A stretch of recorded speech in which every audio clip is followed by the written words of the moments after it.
Today, we are going to talk about India's NSE's 10-year road to market, the anatomy of a $55 billion offer for sale.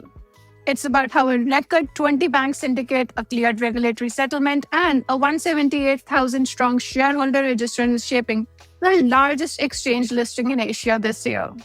The National Stock Exchange of India is moving towards what would be the largest capital markets debut in Asia this year, a pure offer for sale for approximately 5% equity valued at around $2.75 billion against an implied enterprise value of roughly $55 billion. 20 existing shareholders anchored by Life Insurance Corporation, State Bank of India, Temasek Holdings, the Canada Pension Fund, and Morgan Stanley have signaled their intent to participate. The deal architecture is shaped by an unprecedented 20-bank syndicate, a recently cleared regulatory settlement, and an investor base of nearly 178,000.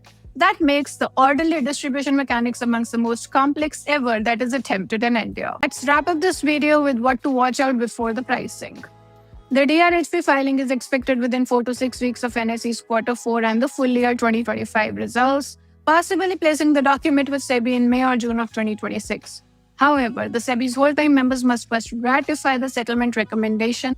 Now, once the prospectus is in the public domain, the questions that will determine the pricing are a mix of selling shareholders by stake size, the disclosed contingent liability provisions for the co-location settlement, and any related civil claims.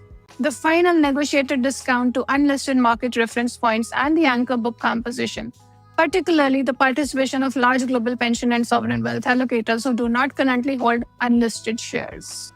A late 2026 listing remains a working assumption, with early 2027 a credible alternative if SEBI ratification or the DRHP review extends.